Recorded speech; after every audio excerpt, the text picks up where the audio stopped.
What is literature? Is this a simple question? No, never.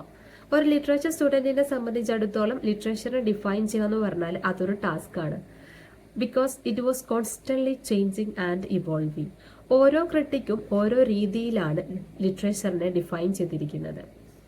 Literature എന്ന term എടുക്കുകയാണെങ്കിൽ അത് origin ചെയ്തിരിക്കുന്നത് Latin term ആയിട്ടുള്ള ലിറ്ററേത്തുറ എന്ന വേർഡിൽ നിന്നാണ്. It means writing formed with letters. എഴുതപ്പെട്ട ഒരു കൂട്ടം വാക്കുകളെയാണ് ലിറ്ററേത്തുറ എന്ന ടേം ഇൻഡിക്കേറ്റ് ചെയ്യുന്നത്. അപ്പം ലിറ്ററേച്ചർ എന്ന് പറയുമ്പോൾ എഴുതപ്പെട്ടത് മാത്രമല്ല, വാമൊഴിയായിട്ട് വന്നിട്ടുള്ള എല്ലാ കഥകളും കവിതകളും ഒക്കെയും ലിറ്ററേച്ചറിന്റെ ഭാഗമാണ്. അപ്പോൾ ലിറ്ററേച്ചർ എന്ന് പറയുന്നത് രണ്ട് രീതിയിൽ എഴുതുന്നുണ്ട്, ക്യാപിറ്റൽ എല്ലും സ്മോൾ ലെറ്റർ എല്ലും.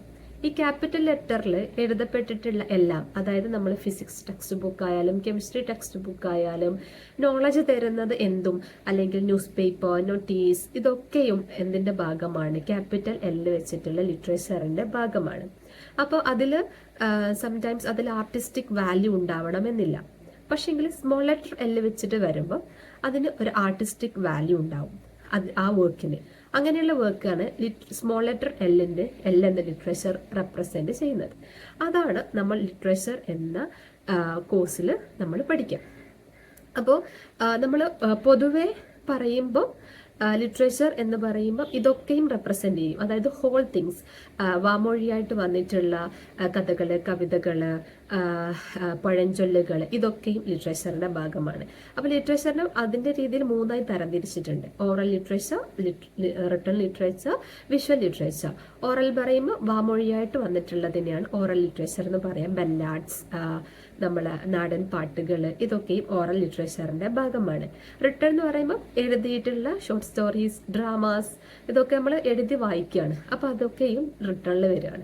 വിഷ്വൽസ് പറയുമ്പോൾ ഫിലിംസ്, ഷോർട്ട് ഫിലിംസ് ആയാലും അഡ്വർടൈസ്മെന്റ് ആയാലും ഇതൊക്കെയും വിഷ്വൽ ലിറ്ററേച്ചറിന്റെ ഭാഗമാണ്. നമ്മൾ പൊതുവെ ലിറ്ററേച്ചർ എന്ന് പറയുമ്പോൾ ഇതിനൊക്കെയും ഹോൾ ആയിട്ട് റെപ്രസെന്റ് ചെയ്തിട്ടാണ് പറയുക. വാമൊഴിയായിട്ട് വന്നതിനെയും എഴുതപ്പെട്ടതിനെയും വിഷ്വലായിട്ട് വന്നിട്ടുള്ളതിനെയും, ഇതൊക്കെ ആർട്ടിസ്റ്റിക് വാല്യൂ ഉള്ളതിനെയും ഇല്ലാത്തതിനെയും ഒക്കെയും നമ്മൾ ലിറ്ററേച്ചറിന്റെ അണ്ടറിൽ പറയും. അപ്പോൾ ഇതാണ് ലിറ്ററേച്ചർ എന്ന ഒരു ടേമിന് ഒരു പൊതുവായിട്ടുള്ള ഒരു idea. Okay, thank you. Bye bye.